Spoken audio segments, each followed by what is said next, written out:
अपने पिता की मृत्यु के बाद संजय ने अपना बिजनौर वाला घर किराए पर चढ़ा दिया था और अपनी मां को अपने साथ लेकर हैदराबाद आ गया था, क्योंकि वह उनका इकलौता बेटा है। हालांकि वहां पर उसके चाचा का परिवार है, जो उसकी मां से बेहद प्यार करते हैं। उमा जी का मन भी अपने पति के घर को छोड़कर जाने के लिए नहीं करता था, लेकिन संजय यह कहकर उन्हें अपने पास ले आया कि मां पिताजी तो चले गए, लेकिन मैं आपको अकेले यहां नहीं छोड़ सकता। आखिर मैं भी अपनी मां के साथ रहना चाहता हूं। अपने बेटे की जिद के सामने उमा जी को झुकना ही पड़ा और वह अपने बेटे के साथ हैदराबाद आ गई। लेकिन उसकी पत्नी रुचि अपनी सास के वहां आने से खुश नहीं थी, जबकि उमा जी की आदत उसके किसी काम में हस्तक्षेप करने की नहीं थी। फिर भी न जाने क्यों उसे उनके साथ एक बंधक सा लगता था। लेकिन अपने पति से भी वह इस बारे में कोई बात नहीं कर सकती थी, क्योंकि वो अपनी मां से भी उतना ही प्यार करता था। ऐसा नहीं था कि वह उनका ध्यान नहीं रखती थी, लेकिन यह जबरदस्ती का रिश्ता सा लग रहा था। उमा जी अपनी बहू के साथ तालमेल बैठाने की भरसक कोशिश करती थी। रुचि कहती तो कुछ नहीं थी, लेकिन खिंची खिंची रहने लगी थी।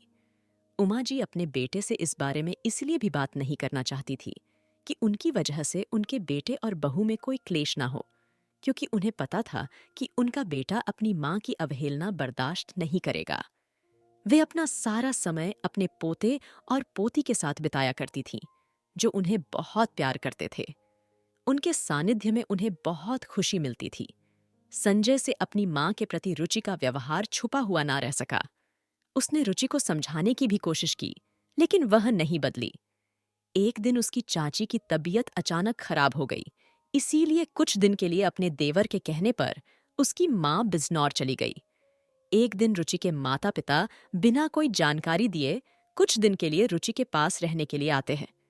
रुचि उन्हें देखकर बहुत खुश थी और अब बहुत चहकी चहकी रहने लगी थी। लेकिन न जाने क्यों संजय उनके साथ संतुलित व्यवहार नहीं कर पाता था। वह उनके साथ औपचारिक बातें ही करता था। उसके माता पिता को वहां रहना अब असहज लगने लगा था। रुचि ने एक दिन अपने पति से कहा कि मेरे माता पिता कुछ दिन के लिए यहाँ पर आए हैं, तो उनके साथ इतना अजीब व्यवहार क्यों कर रहे हो? संजय कहता है कि यह सब मैंने तुम्ही से सीखा है। तुम भी तो मेरी माँ के साथ ऐसा ही व्यवहार करती हो। रुचि को अपनी गलती समझ में आ गई थी, क्योंकि खुद उसी की भाषा में उस पर जूते पड़ गए थे। अपने व्यवहार पर अब उसे बहुत शर्मिंदगी महसूस हुई और उसने अपने पति से माफी भी मांगी। अब तक सारा माजरा रुचि के माता पिता को भी समझ में आ गया था।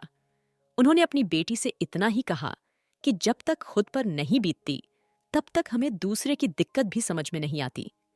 संजय ने अपने सास ससुर से अपने व्यवहार के लिए क्षमा मांगी और उनसे कहा कि इसके अलावा मेरे पास रुचि को समझाने का कोई और रास्ता नहीं था। मेरे लिए रुचि और अपने माता पिता में कभी कोई फर्क नहीं रहा है।